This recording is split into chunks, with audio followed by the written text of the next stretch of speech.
I know you studied history at Durham University, and history is really interesting. I found myself history is a really interesting subject. What took you from there to where you are now? What brought you into this industry that we call care?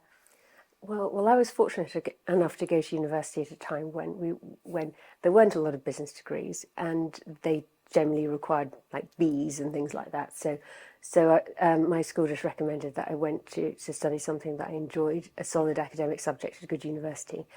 I was unlucky enough to get ME for over a year when I was 16. So I was bedridden and had to be carried up and down the stairs by my dad. It was really rough. It's the hardest thing I've ever.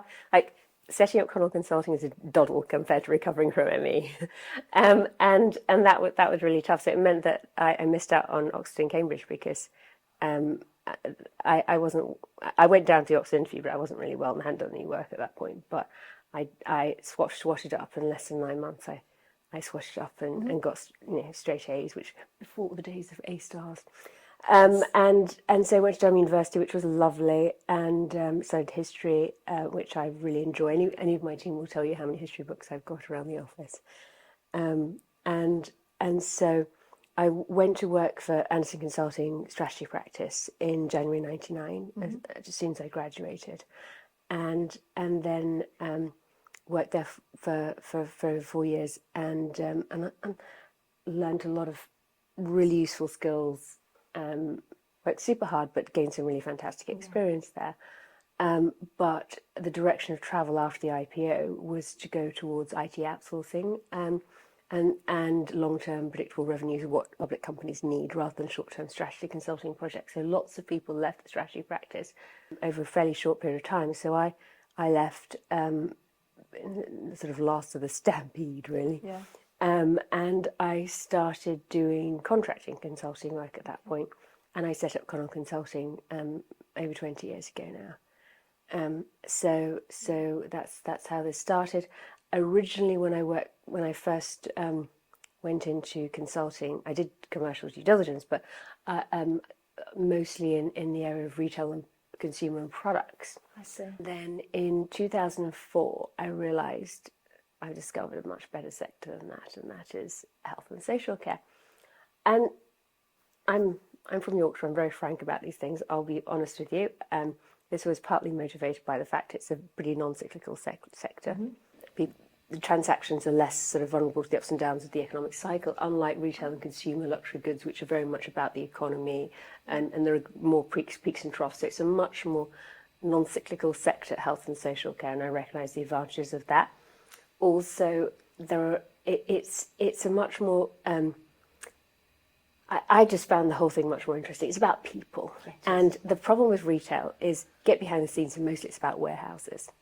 And after a couple of projects where working for super smart board members, but being given tours of warehouses by men who no idea what they thought I was there to do, but thought I wasn't really clever enough to understand how warehouses worked. I thought when the first project I did in the social care sector, I realised this is about people, and I love people. Yeah. I'm the sort of person that I can sit next to someone on the bus and they tell me their whole life story in a short journey. I just enjoy talking to people. And as soon as I started working in health and social care, I realised this is what I wanted to do. So that was 20 years ago now. Yeah, and there are some amazing people in our sector. We're very lucky to be surrounded by people, I suppose. I mean, most of us that are successful in the industry have got that love of other people and people's... And also there was an element of practicality. The great thing about commercial due diligence is it's mostly office-based, and I had been working on lots of retail projects out of town, which is really tough in your life. Yeah. To be out of town for such a long time, and so I love working in the health and social care sector. Everything from dentistry, vets, all the way to care homes, and I think the sense of humour of people in the health and social care sectors, quite hilarious. And I've met some fantastically smart and wonderful people along the way. Yeah, I mean we are very lucky, and I think. what you do, you look at the whole of social care. My background is care homes for the elderly and people with dementia. So I was managing care homes many years ago. And I was speaking to somebody else who said that he'd been in care for 54 years and that there was no care industry 54 years ago. So I think that's something that we have all created, that industry that was never there 50 years ago. There were no regulations or very little regulation. So how do you see the future of what we're doing? Where do you think social care is going? Well, I think that the future of care will continue to be about looking after people in the most appropriate setting, whether those are adults with disabilities, children, or old people.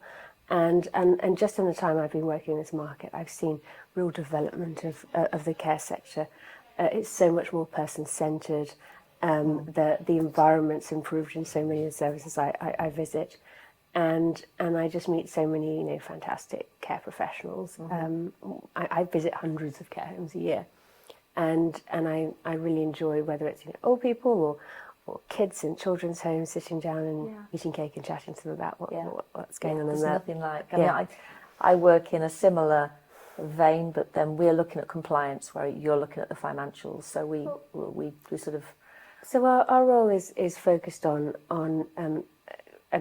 strategy, but we also do lots of commercial due diligence. So the majority of our projects are vendor commercial due diligence, helping people sell care businesses, buy side helping people buy care businesses, and whether they're investors, REITs, lenders, whoever's involved in that process, and strategic reviews, strategic projects for the boards of these companies. So our work is very client driven. We do what the clients need, and I don't really see any significant change in that. I really enjoy what I do and the people that I meet along the way. Yeah, I understand. And we can't go any further without congratulating you for your marvellous awards. You've just won the Power 50 award. Congratulations for that. And the awards that you have won in the industry are actually incredible. You are nominated for a huge amount of awards, and you do win a huge amount of awards. How do you and your team feel about that, and how successful you are from the other ends of the industry? See you as a very, very successful company. Well, we're just very pleased with the people who vote for us in these processes. So thank you to the other members of the Power 50.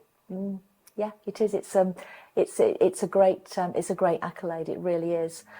So going back, just something that you mentioned earlier about being poorly when you were a young girl. Do you think that has anything to do with why you've come into this part of the, because you've had to be cared for? Yes, I think it impacts on your level of empathy for people who aren't well. Absolutely. Yeah. And I was so, like, anybody who knows me will say I'm very tenacious and very hardworking and very diligent. And it was really, really tough to desperately want to be well, desperately want to go to school, desperately not want to fall behind in my A levels.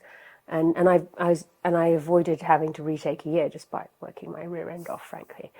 But it was tough. I remember my mother taking me to school, and I was just desperate to catch up, and then just like passing out in a corridor by 11 o'clock, handed over to the school nurse, and my mum being rung to come and pick me up, and then being stuck at home for more weeks. So it was terrible. But I think after that, after like pulling all-nighters to get through my A levels and not have to get straight A's and win all the school prizes pretty much, but not have to retake a year, and it didn't help. My parents were splitting up, so I sort of wanted to. It wasn't ideal time. I just after doing that, nothing I've had to do since was that hard. Yeah, that's an interesting thing that you say. I know a huge amount of people that work in our industry who have actually been through similar issues in the past. A lot of people that work in the business have had care either they've been in touch with care through their relatives or themselves. So I think, yeah, the empathy is important. And I also think there's lots of anybody who has interactions with hospitals and care homes has that empathy for people. Like, frankly, shat my elbow on holiday in 2019 and being absolutely helpless, carted off in an ambulance and having to have surgery. yeah, and that was very close to COVID. So you were probably just before COVID hit. Yeah, no, it was summer 2019. Yeah. But I think lots of people have experiences and accidents and things where Absolutely. they experience Yeah, what it's like to be in a care home, and it does make you realise what it's like to be that helpless and dependent on other people. Yeah. And just one other thing I want to ask you about your team around you. I've met your team on lots of occasions, not all of them, but a lot of your team, really good people, really focused on what they're doing. Do you want to say a little bit about how you develop your team and how you've created this team that do what they do? Well, I think we've just been very fortunate. We've got some fantastic people, and we have a very long tenure within the team. Like Jamie in particular, she's been around for nearly 12 years, and always from the very beginning, and is indispensable within running the team. Charlotte's been around for a decade, and many within our team we've just got that level of experience, which a lot of consultancies, even consultancies that I've worked in the past, they tend to be fairly high churn, and also we've got very sort of complementary sort of skill sets. It's only possible for me to go out there and do so much networking and spend so much time visiting hundreds of care homes every year and spending so much time with management teams, because I've got people back in the office that I completely trust to keep the show on the road. I remember being at one of your functions and having one of your newbies sat next to me, who was telling me how they were supported by the rest of the team, the sort of established members of the team that were supporting them and bringing them on, and that, having that, being able to grow that amazing team that you have done it's so important to have that depth within the team, and to be able to offer so much training. We have all the same training courses that we used to run when I was at Accenture. Normally, like, just in constant meetings and on the road, but they do a fantastic job of sort of building that knowledge base, because you can't do everything. You can't, and delegation is the art of great management. Exactly. Okay, I've just got one more question for you, and I want you to take yourself back to that young lady leaving university. The you now is going to meet the you that left college. What are you going to say to her, and what advice are you going to give her? Well, I'm going to give you a very honest answer. I would just say don't work quite so hard. Because I think the level of I didn't have a work-life balance at all. I've always been very diligent and hardworking, but it takes a toll on your life. Yeah, it does. Thank you. That's really. So that's really. I'm sorry, that's not very sort of uplifting or upbeat response, but it's reality. I've worked insanely hard over the years, and looking back, actually, I wish it had been possible to have a bit more balance. There's always time.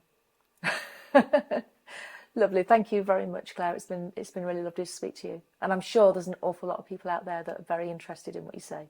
Okay. Well, thank you. you.